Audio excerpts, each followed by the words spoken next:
बहुत मुस्काता सादर बदई मेरी एक माता भगिनी मिली बहुत मुस्काता सादर भदई। अब देखिए माता माता ही उठ करके आई, माता ने बैठा दिया। सती कहती है माता मैं यज्ञ देखने के लिए आई हूँ, मैं थोड़ा यज्ञ दर्शन कर आऊं, परिक्रमा कर आऊं। माता समझ गई कि सती यदि अंदर गई तो गई, फिर वापस नहीं आने वाली। क्यों नहीं आने वाली? क्योंकि इन्होंने अपने पति का यदि स्थान नहीं देखा, अपने पति को कहीं जगह ना देखी तो ये वापस आने वाली। माता ने बहुत सती को पढ़ाया, लेकिन सती की समझ में कुछ नहीं। सती बोली माता मैं अभी यज्ञ की परिक्रमा करके और वापस आ। सती अंदर गई, अंदर जाकर के देखा, परिक्रमा किया। परिक्रमा करने के बाद में यज्ञ मंडप में देखा कि सभी देवताओं के अलग अलग भाग, ब्रह्मा जी का भाग है, विष्णु का भाग है, इंद्र का भाग है, सभी देवताओं का भाग है, मात्र शंकर जी का भाग वहां नहीं। तब तो माता सती कहती है कि हे पिताजी तुमने ये अच्छा नहीं किया। मेरे स्वामी शिव कैसे हैं कि कर्पूर गौरम करुणावितारम संसार सारम भुजगे विहारम सदा बसंतम हृदयारविंदे भवम भवामि सैतम नमामि। मेरे स्वामी का हृदय भक्त हृदय कैसा है? शीतल है। वे कभी किसी पर क्रोध नहीं करते। लेकिन हे पिताजी तुमने ये अच्छा नहीं। इतना कह करके माता सती यज्ञ कुंड के ऊपर चढ़ गई, यज्ञशाला के ऊपर चढ़ी और यज्ञशाला के ऊपर चढ़ करके यज्ञ कुंड के समीप पहुंची। यज्ञ कुंड के समीप जाकर के माता सती ने अपने प्राणों को प्राण वायु के आधार से छोड़ करके और अग्नि में छोड़ कहे जोगी अग्नि तनु जारा, हंसी कहे जोगी अग्नि तनु जारा, हंसी कहे जोगी अग्नि तनु जारा, बयहु सकल मकहाकार, बयहु सकल मकहाकार।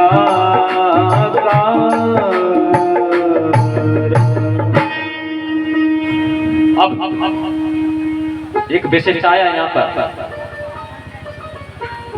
भयहु सकल मक आहाकार। तो मक का अर्थ कितनों को पता है? वो अपना हाथ खड़ा कर। मक मक का अर्थ कितनों लोगों को पता है? वो अपना हाथ खड़ा कर। मक माने क्या होता है? मक माने क्या होता है? मक माने होता है यज्ञ। मक माने क्या होता है? यज्ञ। तो सारे यज्ञ मंडप में हाहाकार मच गया। सारे यज्ञ मंडप में हाहाकार मच गया, क्योंकि सती ने अपने प्राणों को छोड़ दिया उस हवन कुंड में। तो तुलसीदास बाबा ने लिख दिया मक। मक माने यज्ञ। यज्ञ कुंड में जैसे ही माता सती ने अपने प्राणों को छोड़ दिया, नंदीश्वर को और भगवान शिव के गणों को जैसा ही पता चला, वो यज्ञ को विध्वंस करने के लिए दौड़े। और जैसे ही यज्ञ विध्वंस करने के लिए दौड़े तो भृगु ऋषि आदि जो यज्ञ करवा रहे थे, उन्होंने लकड़ी हाथ में लेकर के जलती हुई यज्ञ की लकड़ी हाथ में लेकर के और उनको मार मार करके भगा। भगवान शंकर जी के पास पहुंचे और भगवान शिव के पास जाकर के भगवान शंकर जी को साष्टांग प्रणाम किया, चरणों में लेट गए। भोलेनाथ बोले क्यों? बोले प्रभु गलत हो गया, गलत हो गया। बोले क्यों? क्या हो गया? बोले महाराज माता सती जी ने अपने प्राणों को छोड़ दिया। अब भगवान को क्रोध आ गया और जैसे ही भगवान को क्रोध आया, भगवान ने अपने सर पर जैसे ही हाथ फेरा और हाथ फेर करके 20 चुटिया से जैसे एक बार को पटा करके और पृथ्वी पर पटका, उसमें से वीरभद्र नाम का एक वीर पुरुष पैदा हुआ। और जैसे ही वह वीर पुरुष पैदा हुआ वो भगवान शंकर जी की परिक्रमा करता। बोले स्वामी क्या आदेश है?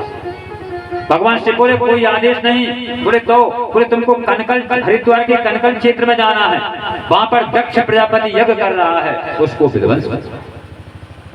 वे अकेला ही चला, वे अकेला ही चला।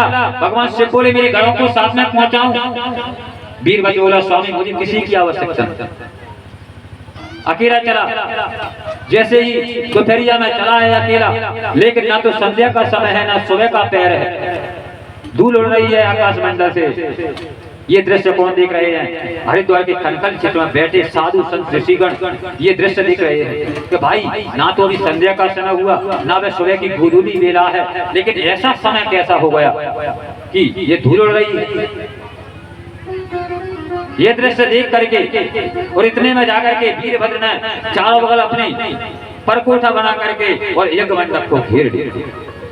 एक मंडप को घेर करके किसी की दाढ़ी कटा दी, किसी के दांत तोड़ दिए और किसी के हाथ तोड़ दिए, किसी के पांव तोड़ दिए और किसी की तो सर का हवन भी कर दिया। अंत में दक्ष प्रजापति को पकड़ लिया और दक्ष प्रजापति का सर धड़ से काट करके अलग करके और अग्नि में पूर्ण आहुति दे दी। बोलिए शिव शंकर भगवान की जय। आज एक शंकर जी का भजन, उसके बाद भगवान शिव को मनाने के लिए दक्ष प्रजापति स्वयं आए। हर शिव बोले भंडारी, शिव बोले भंडारी, शरण में आए तुम्हारी। शिव बोले भंडारी, शरण में आए तुम्हारी। शिव बोले भंडारी, शरण हम आए तुम्हारी। शिव बोले भंडारी, शरण में आए तुम्हारी। शिव बोले भंडारी, शरण हम आए तुम्हारी। ओ आए तुम्हारी, बोले आए तुम्हारी। आए तुम्हारी, बोले आए तुम्हारी। देखिए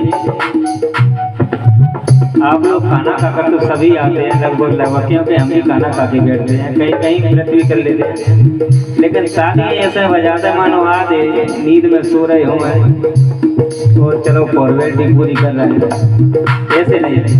अब घर से तो हम यहाँ पर आई गए, अब तो आ गए ना घर से, यहाँ बैठे हैं तो घर की तो टेंशन करना नहीं है। 5 बजे तक, 5 बजे के बाद जो होगा देखा जाएगा। तो यहाँ तो भगवान के प्रति ऐसे समर्पण हो जाओ कि वो नुकसान नहीं करेगा, ये गारंटी मेरी है। भगवान का नाम नुकसान नहीं करेगा, इसलिए चाहे वो पुरुष हो चाहे महिला हो।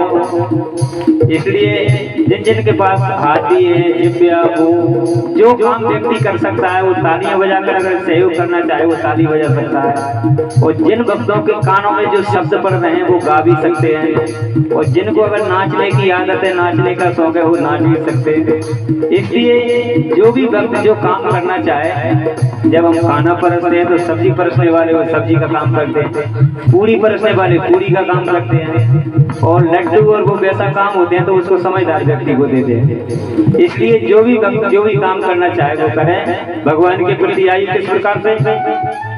शिव बोले भंडारी, शरण हम आए तुम्हारी। शिव बोले भंडारी, शरण हम आए तुम्हारी। आए तुम्हारी, बोले आए तुम्हारी। आए तुम्हारी, बोले आए तुम्हारी। आए तुम्हारी, बोले आए तुम्हारी। आए तुम्हारी, बोले आए तुम्हारी। शिव बोले भंडारी, शरण हम आए तुम्हारी। शिव बोले भंडारी, शरण हम आए तुम्हारी।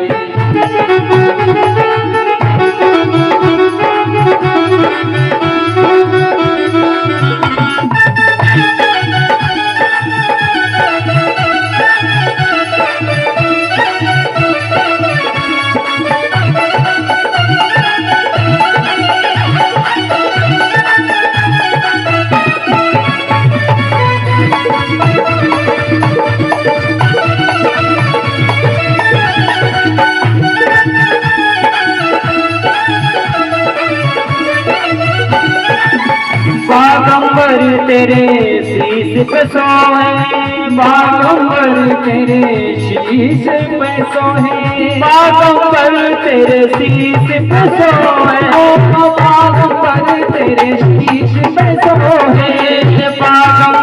तेरे शीश पे सोए, बाहुबल तेरे शीश पे सोए। हाथ में तेरे सूल बारी हो, हाथ में तेरे सूल बारी, शरणे हम आए तुम्हारी। शिव बोले भंडारी, शरणे हम आए तुम्हारी।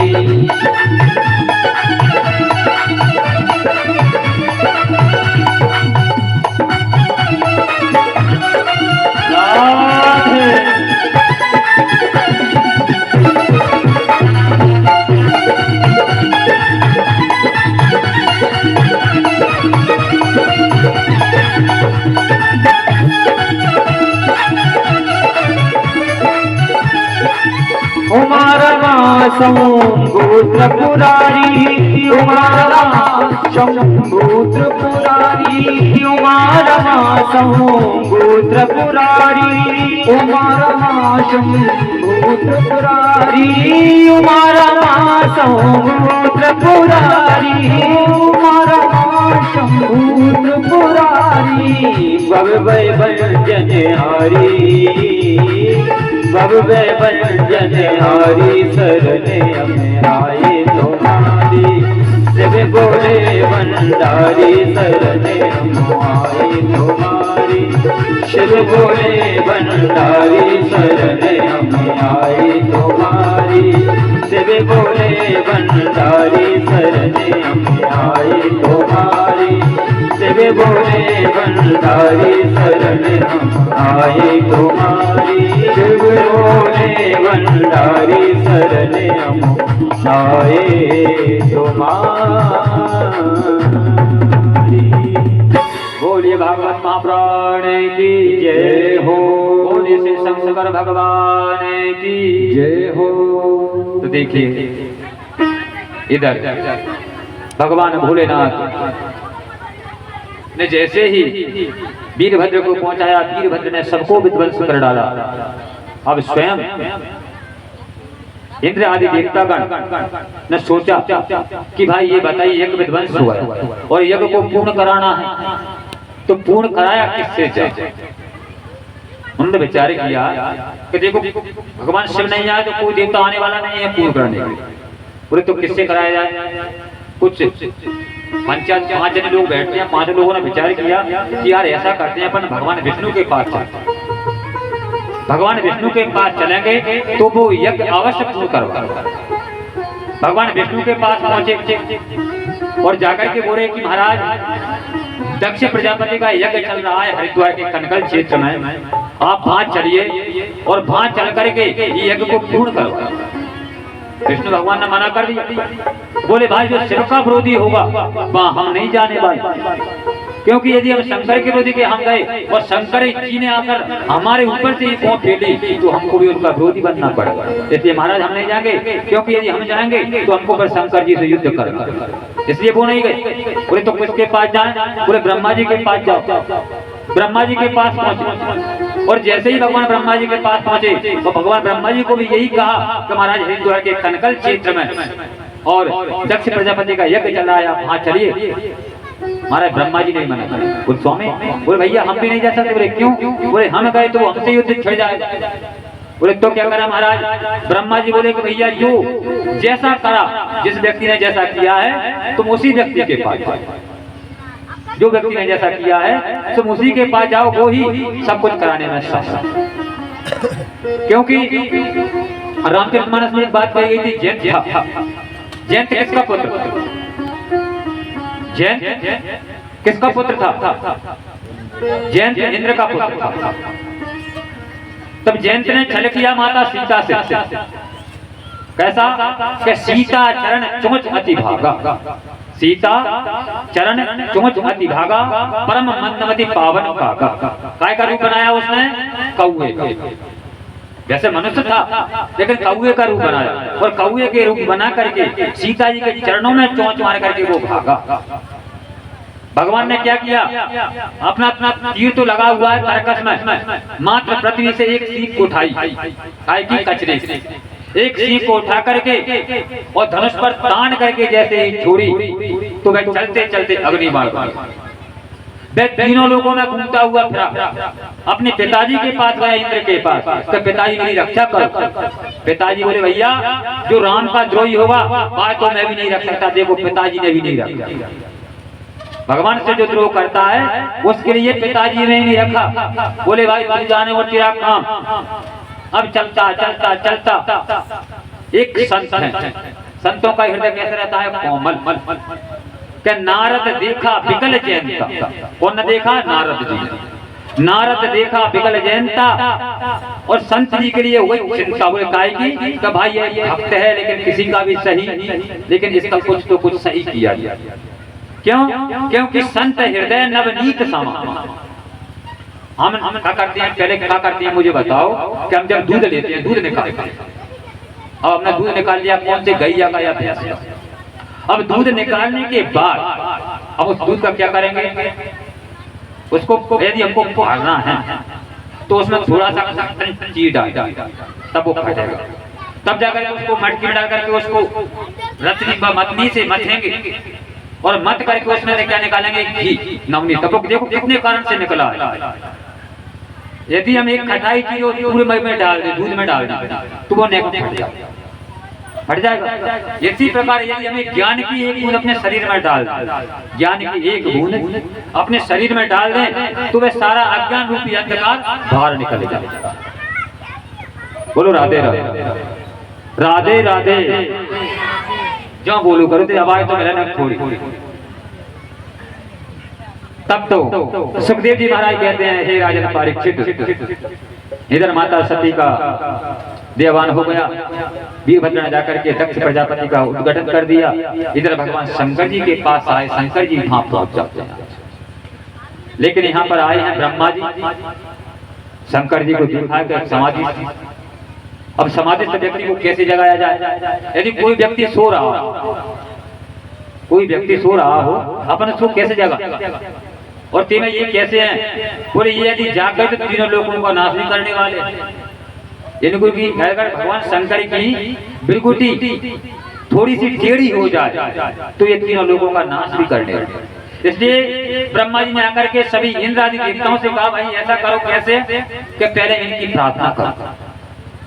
यदि प्रार्थना करके जाग गए तो ठीक है, नहीं फिर कुछ और नियम से उठाएंगे। तो उन्होंने प्रार्थना करी कि नील सरोवर है नील मणि और नील नील धर श्याम, लाज तन शोभा नित कोट कोट सत्य काम। हे प्रभु आप तो घट घट की जानने वाले हैं, घट घट की जानने वाले हैं स्वामी। हम ना तो ये स्तुति जानते हैं ना मंत्र जानते हैं, इंद्र आदि देवता कह रहे हैं। और हम तो आपको इस कारण से जगा रहे हैं कि दक्ष प्रजापति का यज्ञ विध्वंस हो गया है, उसको आप सफल कर। इधर विष्णु जी भगवान ब्रह्मा जी भी स्तुति करने लगे। उन्होंने भी भगवान की बहुत स्तुति करी कि ध्याये नित्यम महेशम चारु चंद्रावतंसम रत्ना कल्पो ज्वलांगम प्रवीति हस्तम प्रसन्नम पद्मासीनम समन्तात् ममर्गरिता कृत्यम। नाना प्रकार से उन्होंने शंकर जी की, इतने में शंकर जी की समाधि जागी। शंकर जी ने ब्रह्मा आदि देवताओं को अपने सन्मुख देखा और यह देख करके भगवान से बड़े आश्चर्यित हुए। बड़े क्या कारण हुआ?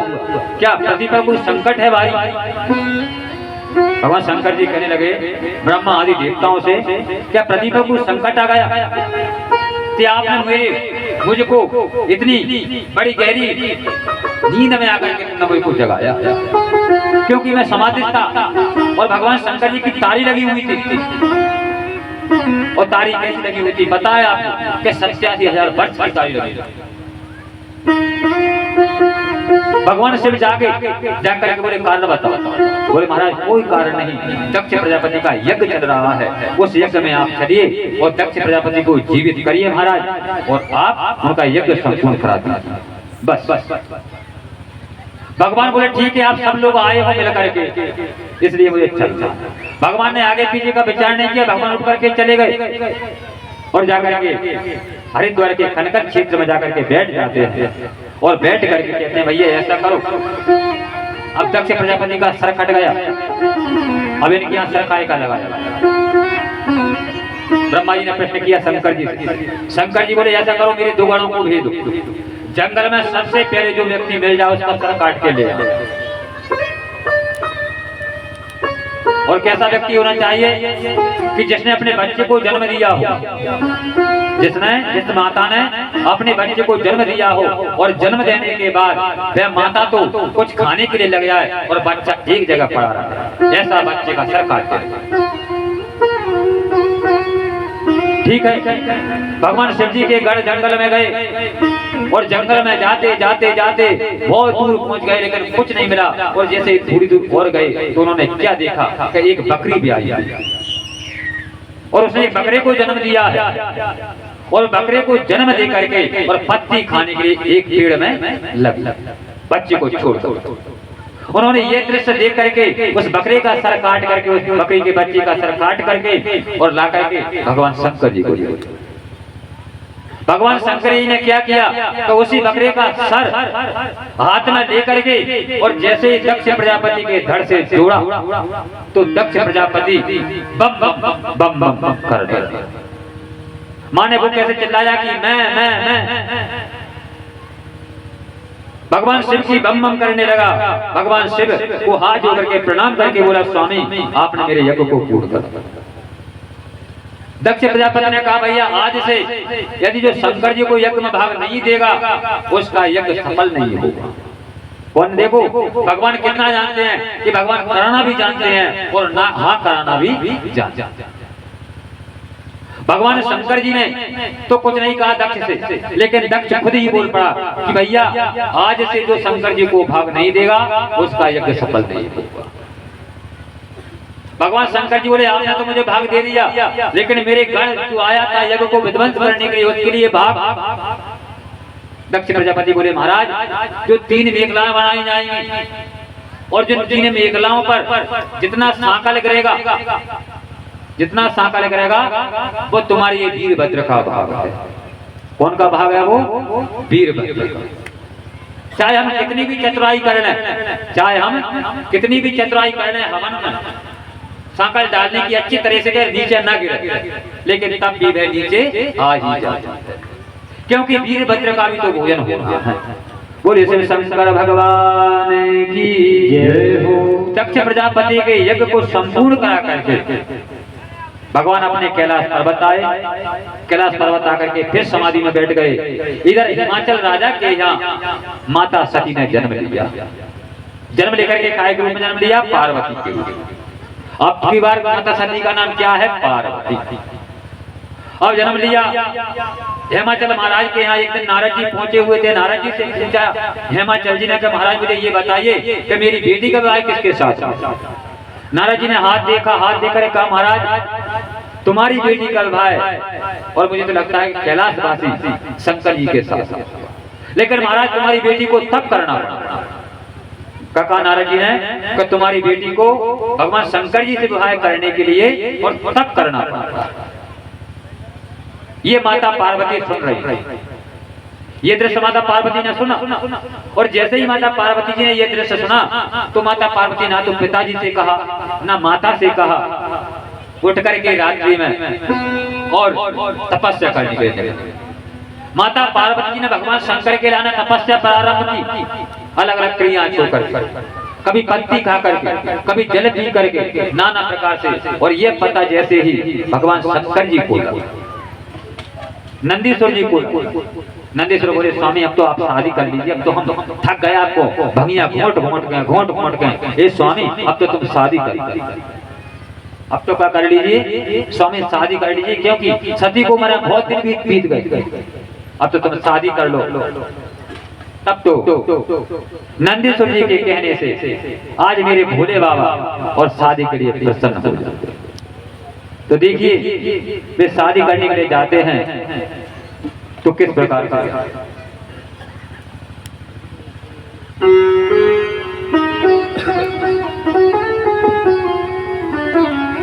हर सजे रहे बोले बाबा निराले दूल्हे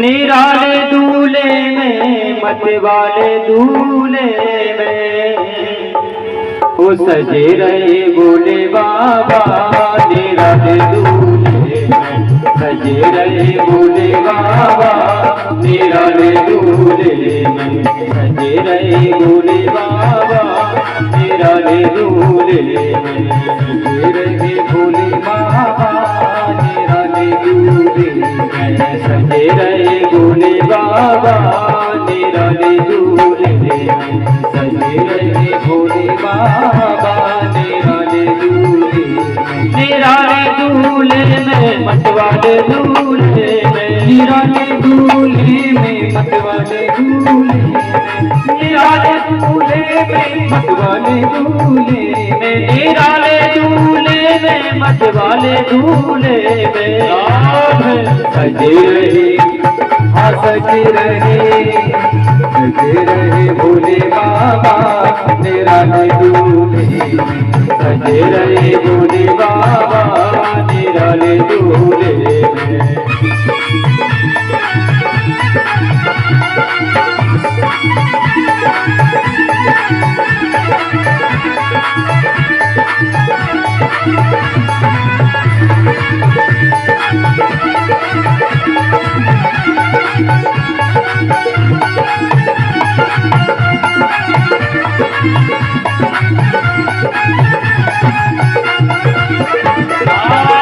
भोले बाबा की अजब है बात देखो भोले बाबा की अजब है बात देखो भोले बाबा की अजब है बात देखो भोले बाबा की अजब है बात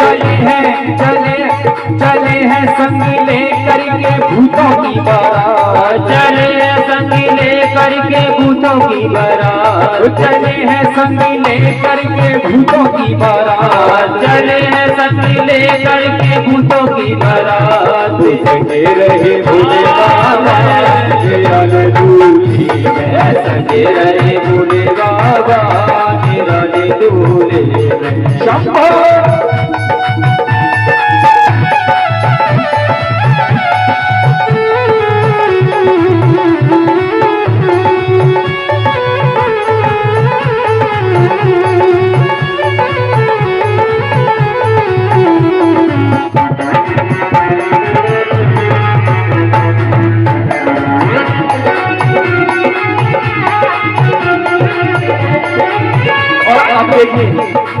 भोले बाबा का श्रृंगार कैसा किया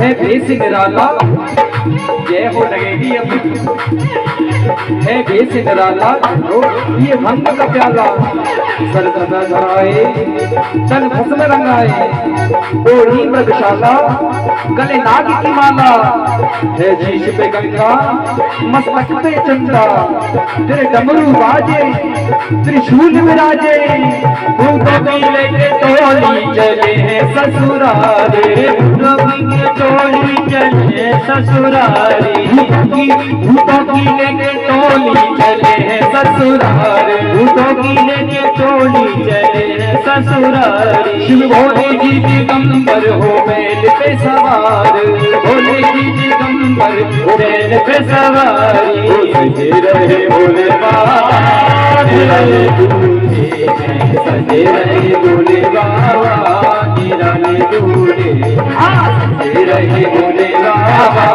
निराले दूल्हे निराले दूल्हे में मतवाले दूल्हे में निराले दूल्हे में मतवाले दूल्हे में निराले दूल्हे में ओ निराले दूल्हे में मतवाले दूल्हे में निराले दूल्हे में मतवाले दूल्हे में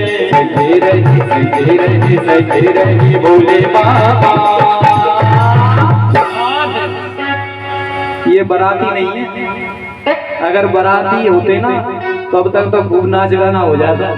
क्योंकि भोले बाबा की बारात में तो भूत प्रेत सब नाचे थे और हम लोग तो उनके सेवक हैं। एक बार उठा के दोनों हाथ और बड़े भाव के साथ, सजे रहे भोले बाबा तेरा रे दूजे, सजे रहे भोले बाबा तेरा रे दूजे, सजे रहे भोले बाबा तेरा रे दूजे, सजे रहे भोले बाबा तेरा रे दूजे, सजे रहे भोले बाबा निराले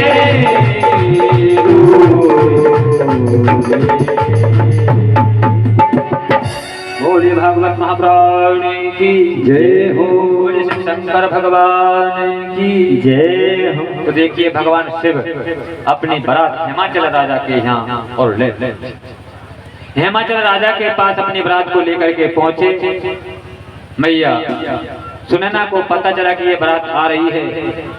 कुछ बच्चों ने भगवान भोले की बारात को देखा तो बच्चे क्या हुआ कि अपनी जान बचा करके भागे, क्योंकि उन्होंने ऐसी बारात को देखा तो वो डरा करके घरों में घुस गए। बोले भैया हमने ऐसे लोग नहीं देखे कभी। मैया सुनैना ने ये दृश्य देखा, भगवान शिव जी का भेष देखा, आमंगल भेष देखा, वो भी डरा गई। अन्य विचार किया और सुखदेव जी महाराज कहते हैं, जब हाथ जोड़ करके माता पार्वती कहती हैं, स्वामी यदि आपको मेरे माता पिता नगर वासियों को प्रसन्न करना है तो आप ये अमंगल भेष को तज। भगवान ने एक क्षण के लिए भेष को तज दिया। भगवान शिव जी का विवाह हुआ। आनंद के साथ भगवान शिव अपना पाणिग्रह संस्कार करा करके और माता पार्वती जी को लेकर के और कैलाश पर गए। बोलिए शिव शंकर भगवान की जय। तब तो सुखदेव जी महाराज कहते हैं, हे राजन, और परीक्षित जी कहते हैं, महाराज आपने शंकर जी के बारे में हमको बताया, अब हमको कोई भक्ति भरी कथा सुनाओ। जिस कथा में भक्ति का महत्व का हमको पता चले तो हमारे बच्चों का और हमारा भी मन लगे भक्ति करने में। कौन ने प्रश्न किया? परीक्षित कि महाराज आप कोई ऐसी कथा बताएं हमको जो भक्ति से परित हो, जिससे हमारा भी भक्ति करने में मन लगे और हमारे बच्चों का भी भक्ति करने में मन लगे। तब तो सुखदेव जी महाराज कहते हैं, हाँ एक भक्ति पूरी ऐसी कथा है तो मैं आपके आगे रखता हूँ। कौन कहते हैं? सुखदेव जी महाराज कहते हैं परीक्षित जी से कि हाँ महाराज एक ऐसी कथा है भक्ति पारित, को मैं आपके समक्ष रखता हूँ। कि जाए उत्तान पारस्य सुनुइति श्रुचिसयो श्रुचि प्रेयसी शीत पत्युः नेत्रायत शुभो ध्रुवा। अब देखिए उन्होंने कथ रख दी। कौन की? महाराज उत्तानपाद। महाराज उत्तानपाद उनका एक रानी है सुनीति और दूसरी रानी का नाम है श्रुचि। अब देखो उन्होंने इस कथा को आगे रख दिया सुखदेव जी महाराज ने परीक्षित जी के आगे। महाराज ये कथा भक्ति पर। क्या हुआ महाराज? उत्तानपाद राजा है, उनके यहाँ जो पहली रानी है सुनीति, उनके गर्भ से कोई बालक पैदा नहीं। जब कोई बालक नहीं हुआ, अन्य समय बीतता गया। एक दिन महाराज ने प्रश्न किया अपनी पत्नी से, बड़ी से, कि प्रिय यदि तुम कहें तो मैं दूसरी शादी कर लूं। ये राजा की राज चल रही, मैं दूसरी शादी कर लूं। प्रिय बोले ठीक है स्वामी, जैसी आपकी इच्छा। तो महाराज ने अन्य एक पुराण में तो बहन का व्याकरण किया गया है कि उन सुनीति की छोटी बहन से और महाराज उत्तानपाद ने शादी, जिसका नाम है श्रुचि, जो मन की रुचि चलाने वाली हो। अब देखिए महाराज का दूसरा विवाह श्रुचि के साथ में हुआ। श्रुचि से शादी करके महाराज घर आए। श्रुचि डोला में बैठी हुई हैं और डोला से कह रही हैं, महाराज जब मैं डोले से उतरूंगी। बोले कब? जब तुम मेरी सोच जो अंदर बैठी है उसको अपने घर से बाहर निकाल देंगे, तब जो मेरी बड़ी बहन सुनीति जो घर में बैठी है उसको तुम अपने घर से बाहर निकाल देंगे, तब मैं इस डोले से उतरूंगी। अब देखिए महाराज बस में पड़ गए। रामचरितमानस क्या कहती है कि मोहे नार नार के रूपा और पन्नगारी यह रीत अनूपा। रामचरितमानस में क्या कहा है कि मोहे न नार नार के रूप। नारी कभी नारी के रूप को देख करके मोहित नहीं होगी, नारी कभी नारी के रूप को देख करके मोहित नहीं होगी। मोहे न नार नार के रूपा और पन्नगारी यह रीत अनूपा। ये एक ऐसी रीति है, अगर स्त्री कारी भी हो तो भी स्त्री के ऊपर मोहित नहीं होगी कि मैं इतनी सुंदर हूं। वो कारी भी जो कहेगी मैं भी इतनी सुंदर हूं। लेकिन पुरुष ऐसा है कि वो मोहित हो जाएगा। पुरुष ऐसा है कि वो मोहित हो जाएगा। सुखदेव जी महाराज कहते हैं पारीक्षित, सुखदेव जी महाराज कहते हैं कि हे पारीक्षित, अब देखिए जब इस प्रकार से कहा महाराज उत्तानपाद से सुरुचि ने, तो महाराज उत्तानपाद ने क्या किया कि एक बाहर राज दरबार के बाहर एक टपरिया बनवा दी, बड़ी घास फूस की और माता सुनीति के लाने और गांव के बाहर रख। अब सुरुचि के साथ महाराज आनंद के साथ में सुखदेव जी महाराज कहते हैं हे राजन कि बड़ी रानी सुनीति बड़े आनंद के साथ में राज्य के बाहर रहने लगी और बड़े आनंद के साथ में रहे। सुखदेव जी महाराज कहते हैं कि हे राजन पारीक्षित जी, क्या हुआ कि महाराज उत्तानपाद जंगल में शिकार करने के लिए गए। अब जब शिकार करने गए तो रात्रि का समय ज्यादा हो गया और महाराज जैसे ही वापस लौट करके आए तो राज दरबार बंद हो गया। 4 परकोटा थे राज दरबार के, चारों परकोटा बंद थे। आज महाराज ने विचार किया कि आज रात्रि का विश्राम हम कहाँ करें। तब तो उनको विचार आया कि हमारी बड़ी रानी है सुनीति, ये नगर के बाहर रहती हैं, चलो उनके पास जाकर के विश्राम करें। महाराज उत्तानपाद आए, आकर के उनके पास आकर के उन्होंने विश्राम किया। लेकिन ईश्वर की माया कि तापर कृपा राम की होई और जा पर कृपा करे सब कोई। कि जिसके ऊपर मेरे परमात्मा की कृपा है उसके ऊपर सभी देवता आकर के कृपा करते हैं।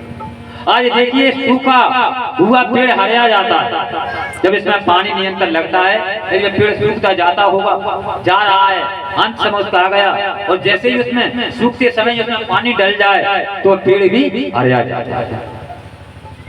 तो देखिए आज हमारा उत्तानपाद जैसे ही सुनीति के आए, ईश्वर की छाया हुई उसी दिन से और सुनीति गर्भवती हो। इधर महाराज सुबह हुआ, सुबह के पैर में घर पहुंचे सुनीति ने कहा कि महाराज तुम अब तक कहाँ रहे। महाराज बोले देखो भैया रात्रि में हमको ज्यादा टाइम हुआ, फलाने संत के घर, फलाने संत के यहाँ हम रुके। क्योंकि यदि सुनीति की कहते तो सुरुचि महाराज को बुरा भला कहती, इसलिए महाराज ने सुनीति इसका जवाब नहीं। अब देखिए ईश्वर की माया, ईश्वर भगवान की माया कि पहले महाराज के यहाँ एक भी पुत्र नहीं था, लेकिन अब ईश्वर की माया देखिए कि महाराज के यहाँ 2 पुत्र होने वाले, एक महारानी सुनीति के यहाँ से और दूसरा महारानी सुरुचि के यहाँ से। अब देखिए कुछ समय के बाद महारानी सुरुचि का पुत्र हुआ उत्तम और महारानी सुनीति का पुत्र हुआ ध्रुव। सुखदेव जी महाराज कहते हैं हे राजन पारीक्षित, 2 बालक हुए, पहले एक ही बालक नहीं था, 2 बालक हुए और दोनों बालक क्या करते थे कि ये माता बाहर रहती थी गांव के बाहर और एक माता भीतर रहती है। बच्चा राज दरबार के आगे खेलता है। ध्रुव ने विचार किया कि आज ऐसा करते हैं कि अपन भी गांव में खेलने के लिए चलते। कुछ समय बीतने के बाद ध्रुव जी अपने छोटे छोटे लालाओं के साथ में खेलने के राज दरबार पर आज राज दरबार में खेल रहे हैं। कौन कौन खेल रहे हैं कि महाराज उत्तानपाद के बड़े बेटे का नाम है ध्रुव और छोटे बेटे का नाम है उत्तम। तो उत्तम भी खेल रहा है, ध्रुव भी खेल रहा है और अन्य बच्चे भी खेल रहे हैं। अब क्या हुआ कि महाराज उत्तानपाद आए, राज दरबार में आकर के बैठे और ये उत्तम को दिखाए और जैसे ये उत्तम को दिखाए तो उत्तम खेल बंद करके और पिताजी के पास दौड़ा। तो ध्रुव जी ने भी विचार नहीं किया, ध्रुव जी भी उत्तम के पीछे दौड़ते हुए चले गए। एक पांव पर तो जाकर के उत्तम बैठ गया और दूसरे पांव पर जाकर के ध्रुव जी बैठ गए। दोनों बालक अपने पिताजी की गोदी में बैठ गए। इतने में जो मन की रुचि चलाने वाली सुरुचि आई। सुरुचि ने यह दृश्य देखा तो वो सुरुचि ने क्या किया कि ध्रुव के हाथ को पकड़ लिया और हाथ को पकड़ करके खींच लिया। बोले ये ध्रुव, ये तेरे पिताजी नहीं है कि तू इसकी गोदी में बैठता, ये तो उत्तम के पिताजी हैं, उससे वे उत्तम इनकी गोदी में बैठने योग्य है, क्योंकि यदि तू मेरा पुत्र होता तो इनकी गोदी में बैठने योग्य बनता। नाना प्रकार की उलाहना देने लगी सुरुचि ने इस प्रकार से उलाहना दिया। उलाहना देने के बाद में ध्रुव जी को ढकेल दिया और दरवाजे से बाहर निकाला। आज ध्रुव जी रोते रोते जा रहे हैं अपनी मैया सुनीति के पास, रास्ते में जा रहे हैं रोते रोते सुनीति जी के पास और रास्ते में रोते हुए जा रहे हैं। तो देखिए किस प्रकार से और महाराज ध्रुव जा रहे हैं। अरे रोए रोए कहे ध्रुव महाराज, मैया में मोसी ने मारो। रोए रोए कहे ध्रुव महाराज, मैया में मोसी ने मारो। रोए रोए कहे ध्रुव महाराज, मैया में मोसी ने मारो। मैया में मोसी ने मारो, मैया ने मोसी ने मारो। मैं मोसी ने मारो, मैया मैं मोसी ने मारो। रोए रोए कहे ध्रुव महाराज, मैया मैं मोसी ने मारो। रोए रोए कहे ध्रुव महाराज, मैया मैं मोसी ने मारो।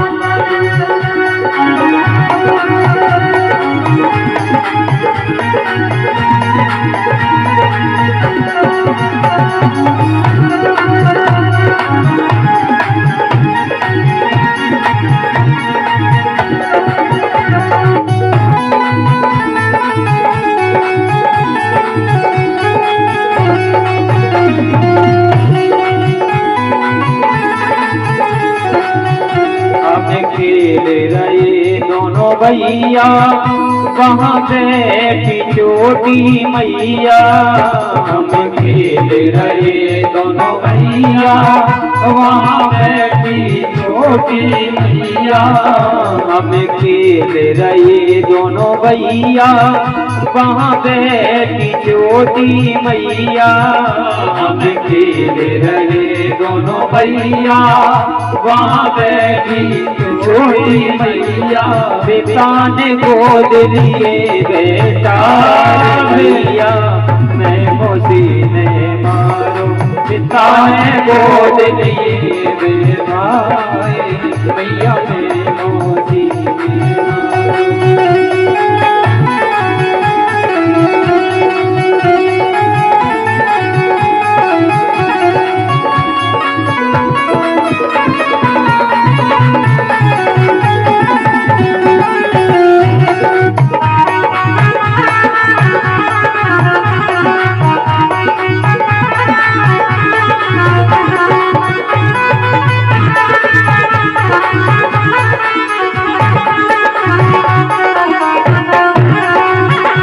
मोसी ने धक्का दीनो, ना तरस पिता ने कीनो। मोसी ने धक्का दीनो, ना तरस पिता ने कीनो। मोसी ने धक्का दीनो, ना तरस पिता ने कीनो। मोसी ने धक्का दीनो, ना तरस पिता ने कीनो। उत्तम गोद लिए बेटा रे मैया, मैं मोसी ने मारो। उत्तम गोद लिए बेटा मैया, मैं मोसी ने मारो। मारो, रोए रोए कहे तो रोए महाराज भैया मैं मोसी में मारो, रोए रोए कहे तो रोए महाराज भैया मैं मोसी में मारो, भैया मैं मोसी में मारो, भैया मैं मोसी में मारो, भैया मैं मोसी में मारो। बोल भागवत महापुराण की जय। सुखदेव जी महाराज कहते हैं, हे राजन परीक्षित, इस प्रकार ध्रुव जी महाराज रोते हुए माता सुनीति के पास। माता सुनीति ने अपने बालक का रोना सुना, घर से उठ करके आए और आकर के देखा कि लाला ताला ने कहा कौन न मारो। तब तो ध्रुव जी महाराज कहते हैं, माँ मौसी ने मुझे उठा करके भगा दिया और माता नाना प्रकार के व्यंग बातें भी मौसी ने मेरे से कही। बोले कैसी कही? कि यदि तुझे तेरे पिता की गोद में बैठना है तो मेरी कोख में आकर के जन्म ले। नाना प्रकार के व्यंग भरे वचन कहे मैया ने, मौसी ने। ध्रुव जी कहने लगे मौसी का ऐसा हो जाए वैसा हो जाए, लेकिन सुनीति ने डांट दी। बोले बेटा के बुरा जो देखनो मैं चला तो बुरा न मिलिया कोई, जो दिल खोया आपना तो मुझसे बुरा न को। ए बेटा, कौन कह दिया? रानी सुनीति कह दिया कि हे बेटा, यदि अपन जो दूसरों का बुरा विचारते हैं तो वो अपना बुरा होता है बेटा। मतलब तेरी मौसी ने तेरे से कुछ भी कहा हो, लेकिन तुझे कुछ कहने का सामर्थ्य अधिकार नहीं है, तेरे को कुछ कहने का अधिकार नहीं है। वो तो स्वयं ब्रह्मा बताएगा, स्वयं नारायण बताएगा, स्वयं शंकर बताएगा। हाँ बेटा। सुनीति बोली कि हाँ बेटा, बस मात्र एक बात तो। बोले कौन सी? कि बेटा तुमने जन्म लिया है तो भजन करना भी सुनिश्चित है। माता सुनीति बोली कि बेटा ये तुमने जन्म लिया है तो इसमें भजन करना भी तो सुनिश्चित है। ये तो संसार के हैं, लेकिन उसके पांव पकड़ जो स्वयं परमात्मा है, सबका पिता है, वो सबका परम पिता है, उसके पांव पकड़ के तो देख उसमें क्या रहता। ये बात चुभ गई ध्रुव जी के महाराज के मन में कि पहले तो मौसी ने कही और अब मौसी ने कही तो कही, अब माता जी ने भी कह डाला। ध्रुव जी बोले ठीक है। सुखदेव जी महाराज कहते हैं, हे राजन परीक्षित, मैया ने ध्रुव जी को समझा बुझा करके बंद कर दियो और जैसे ही ध्रुव जी को बंद कियो, ध्रुव जी को अंदर लेकर के विश्राम कक्ष गई। विश्राम करने लगी। जैसे ही ध्रुव जी महाराज 5 वर्ष के हुए, उन्होंने विचार किया कि अब क्या करना चाहिए। बोले जंगल में जाकर के हरि का भजन करना। आज उठ करके जंगल की ओर चले। रात्रि में भगवान नारायण को अपनी माँ को सौंप दिया। बोले प्रभु हम तो तुम्हारे यहाँ आ रहे हैं और तुम मेरी माता का ख्याल रखना। ध्रुव जी महाराज बोले कि तुम मेरी माता का ख्याल रखना प्रभु, क्योंकि मेरी माता का कोई नहीं है, मैं अकेला हूँ। भगवान नारायण बोले ठीक है। भगवान नारायण तो मन में मुस्कुराएगा, ठीक है भक्त आ तो सही, सभी तो संसार को ये दिखेगा। ध्रुव जी चले। रात्रि में चोरों से ध्रुव जी का सामना हुआ। चोर बोले ध्रुव तेरे पास जितनी भी जो माला डली हुई है, सोने के आभूषण उतार करके हमको दे। ध्रुव जी ने दे डाला। अंत में उन्होंने सोचा कि यह राजपुरुष होगा। चोरों ने विचार किया यह राजा का पुत्र होगा, यदि इसने राजा से कह दी तो ये हमको मरवा देगा, तो क्या किया जाए। वो ऐसा करो ध्रुव को पकड़ो और उठा करके पहाड़िया से नीचे फेंक दो। तो भगवान के पास उन्होंने पूरा प्रयास किया, लेकिन ध्रुव जी का कुछ नहीं बिगाड़ पाया, क्योंकि जाको राके साइया मार सके ना कोई, बल भी बांका कर न सके, चाहे जग बैरी, चाहे सारा संसार बैरी बन जाए, उसको कोई मारने वाला नहीं। ध्रुव जी महाराज जंगल में पहुंचे। नारद जी को यह पता चला। नारद जी आए। नारद जी ने कहा बेटा तुम छोटे हो अभी, तुमको कहीं शेर भालू चीता कोई जानवर खा जाएगा। ध्रुव जी बोले देखो संतों का कर्म है कि दूसरों को ज्ञान देना, संतों का कर्म है दूसरों के गुरु बनना, लेकिन तुम तो उल्टी सीधी शिक्षा दे करके और मुझे यहाँ से लौटा रहे हो। नहीं, मैं प्रभु के दर्शन के लिए जाऊंगा और प्रभु के दर्शन की मन में ठान करके आया। नारद जी आज घर पहुंचे। जाकर के राजा उत्तानपाद से कहा कि राजा उत्तानपाद तू का बहरा है या अंधा या सूरा है, तुझको यह खबर नहीं कि तेरा एक छोटा सा बालक ध्रुव और जंगल में तपस्या करने के लिए गया है? तब तो उत्तानपाद राजा के नेत्र खुल गए, कान खुल गए। आज सुरुचि का साथ छोड़ दिया और सुनीति को रथ में बिठा करके जंगल में जाकर के ध्रुव को ढूंढने का प्रयास किया। इधर नारद जी वहां से लौट करके आए, लौट करके आकर के ध्रुव जी से बोले, बेटा भजन करने के लिए कौवे कठिनाइयां झेलनी पड़ती है। ध्रुव जी बोले, जो भी कठिनाइयां होगी वो हम झेलने के लिए तत्पर हैं। ध्रुव जी बोले, तो सर्वप्रथम गुरु बनाना पड़ता है। हम यज्ञ हवन पूजन या भजन भी करें तो सबसे पहले गुरु की आवश्यकता पड़ती है, तो सर्वप्रथम गुरु बनाया जाए। अब ध्रुव जी बोले, गुरु कौन होता है ये मैं तो नहीं जानता। ध्रुव जी बोले, तो गुरु कौन होता है मैं तो ये नहीं जानता, लेकिन यदि आप कहते हो तो आप ही मेरे गुरु बन जाओ। नारद जी बोले, या सीखा बढ़िया बात। जब बात सीखा बढ़िया कि मैं ध्रुव जैसे बालक का गुरु बनूं, क्योंकि ये 5 वर्ष की अवस्था में तपस्या करने के लिए जा रहा है। ऐसे बालक का गुरु बनना तो सौभाग्य की बात है। ऐसे बालक का गुरु बनना तो बड़े सौभाग्य की बात है।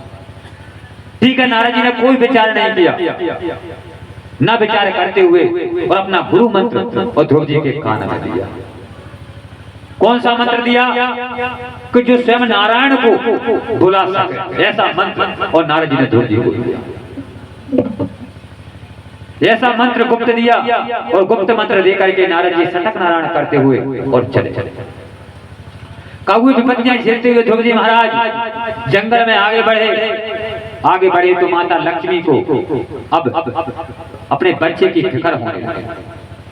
ध्रुव को कहीं भोजन नहीं मिलता तो माता लक्ष्मी स्वयं भोजन बना के लाती और भोजन खिलाती। जल नहीं मिलता तो स्वयं जल लेकर के आती और जल पिलाती।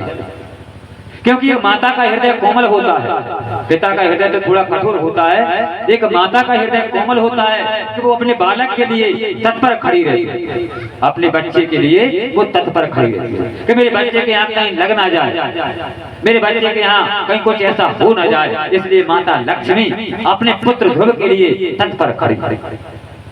जंगल में जाए तत्पर है। सुखदेव जी महाराज कहते हैं, हे राजन परीक्षित, इधर क्या हुआ? जब उत्तानपाद राजा और महारानी सुनीति जब देखने के लिए आई, महाराज नारद जी बोले कि ये इसी जंगल में देखने के लिए आई हैं और उसी जंगल में ध्रुव बैठा हुआ। कहीं इनके लिए मिल गई, ध्रुव जी इनके लिए मिल गए तो बड़ी गड़बड़ हो जाएगी। बोले तो क्या करें? मधुबन में ले जा करके और ध्रुव जी को बैठा दिया। मधुबन में ले जाकर के ध्रुव जी को बिठा दिया और तपस्या करना, बड़े आदर भाव से करना। ध्रुव जी बोले, प्रभु ये बताइए कि मुझे भगवान के दर्शन कब तक होंगे? नारद जी बोले, भगवान के तुमको जल्दी दर्शन करने हैं तो बोले कुछ चीजों का त्याग करना होगा। यदि तुमको भगवान के जल्दी दर्शन करने हैं तो तुमको क्या करना पड़ेगा? तो कुछ चीजों को त्यागना पड़ेगा। ध्रुव जी बोले, ठीक है हम त्यागेंगे। नारद जी बोले, सबसे पहले अन्न को त्यागो, अन्न त्यागो। फिर बोले जल को त्यागो, 3 महीना अन्न को त्याग दिया, अब 3 महीना जल को त्याग दिया। हर चीज को 3-3 माह त्याग दिया, सब कुछ त्याग दिया। संसार में जितनी चीजें थी सारी चीजों को त्याग दिया। अब क्या रहा? मात्र श्वास। बोले अब तुम श्वास को भी त्यागो। तुम श्वास को भी त्याग दोगे और श्वास नहीं लोगे तो तुमको भगवान के दर्शन आवश्यक होंगे। अब बताओ, कोई ऐसा व्यक्ति होगा जो श्वास को रोक रखेगा? श्वास को रोकेगा तो वो मरेगा, मानो जिंदा नहीं बचेगा। और ध्रुव जी एक ऐसे बालक हैं, उन्होंने श्वास को भी जीता। अब जब श्वास को जीता ध्रुव जी महाराज ने, तो तीनों लोगों में जितने भी जीव जंतु थे, जितने भी पशु पक्षी थे, जितने भी नर नारी थे, सबकी सांसें रुकने लगी। सबकी सांसें रुकने लगी, सब ताकीता खड़े रह गए। और ये दृश्य नारद जी ने देखा, अन्य देवताओं ने देखा, इंद्र आदि देवताओं ने देखा। इंद्र घबरा गया। इंद्र बोला, अब तो मेरी राजगद्दी गई। इंद्र विचार करने लगा, अब तो मेरी राजगद्दी गई, क्योंकि इंद्र इतना डरपोक राजा था कि वो सबसे पहले डराया। इंद्र ने तुरंत अग्निदेव को बुलाया, बोला ऐसा करो, जिस बच्चे की ये समाधि चल रही है, भजन चल रहा है, इसको बंद करवाओ। अग्निदेव गए, अग्निदेव ने 4 बार अग्नि जलाई, लेकिन पूरा प्रयास किया, ध्रुव को टस से मच नहीं कर सके। वायु को पहुंचाया, वायुदेव को पहुंचाया। वायुदेव ने तगड़ी हवाएं चलाई, लेकिन वो भी कुछ नहीं बिगाड़ा। अब एक अपनी दासी को बुलाया कि तुमको क्या करना है। कौन सी दासी बुलाया? बोले माया भी दासी। बोले तुमको सुनीति का भेष धरना है, और सुनीति का भेष धर के तुम ध्रुव के पास जाओ और इसकी तपस्या को करो। वे दासी सुनीति का माया रूपी भेष धर करके गई और जाकर के ए बेटा ध्रुव, ए बेटा ध्रुव, लेकिन ध्रुव जी ठस से मच नहीं हुए और वे दासी भी हार मान करके अपने महाराज इंद्र के पास लौट। इंद्र बोला कि यह बालक तो बहुत कर रहा है, ये किसी से भी टस से मच नहीं हुआ। तब तो क्या हुआ कि स्वयं नारायण के पास और जाकर के बोला प्रभु, कोई आपका भक्त है, वो भक्ति कर रहा है प्रभु, सारे संसार जीव जंतुओं का श्वास अवरुद्ध हो गई है महाराज, अब आप तो कुछ विचार करें। बिन्ने कहा भैया अभी नहीं, बोला थोड़ा समय और आप तो।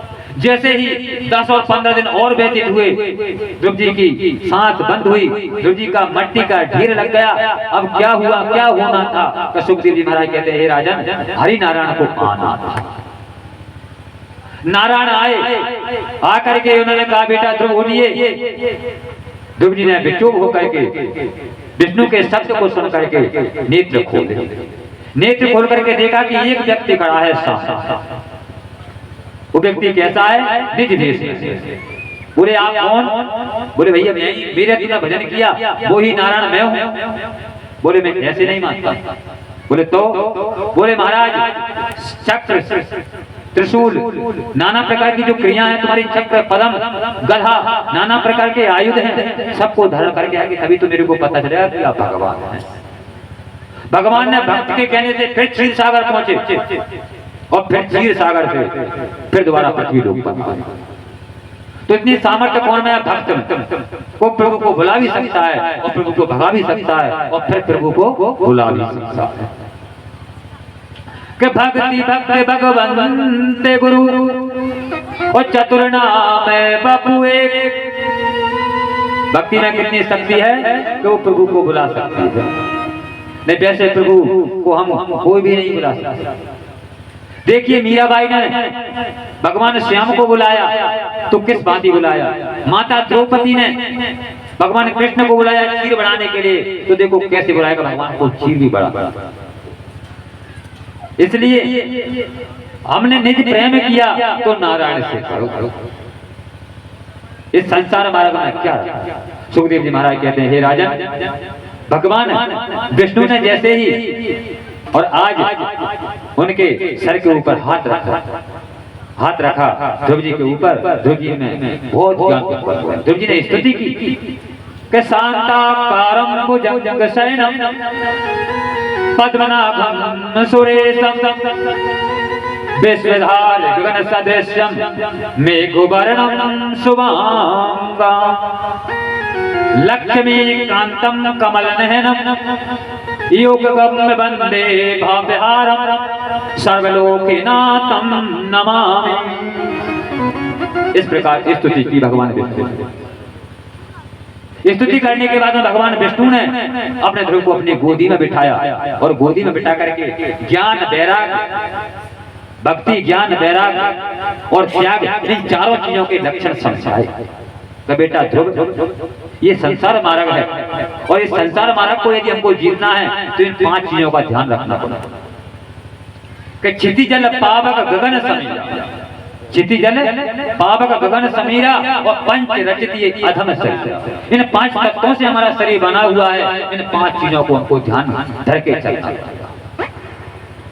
श्री माने लक्ष्मी, बा माने भक्ति, गा माने ज्ञान, बा माने वैराग और ता माने त्याग। इन 5 चीजों का हमको विशेष ध्यान रखना पड़ता, तभी हम आगे बढ़ पाएंगे।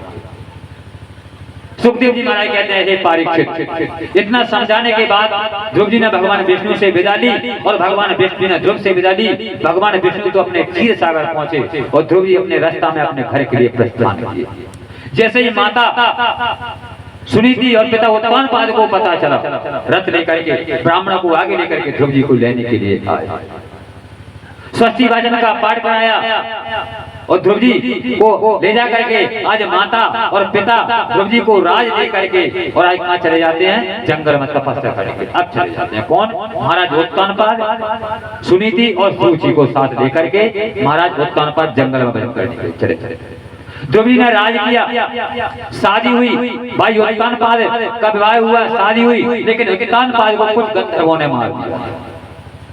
उत्तान को उत्तम राजा जो ध्रुव जी का छोटा भाई था उत्तम, मौसी का भाई, मौसीरा भाई, उसको गंधर्वों ने मार दिया, यक्षों ने मार दिया, यक्षों ने मार दिया। तब तो ध्रुव जी को क्रोध आ गया। ध्रुव जी यक्षों से लड़ने के लिए गए, परदादा मनु महाराज आए और कहा ध्रुव तुम ये क्या कर रहे हो, एक भाई के कारण तुमने हजारों यक्षों का वध कर डाला। ध्रुव जी आकर के बैठ गए, रथ को युद्ध को छोड़ दिया और आकर के अपने राज सिंहासन पर बैठ गए। 36,000 वर्ष, कितने वर्ष, 36,000 वर्ष तक ध्रुव ने राज किया और अंत में भगवान विष्णु के धाम को चले गए।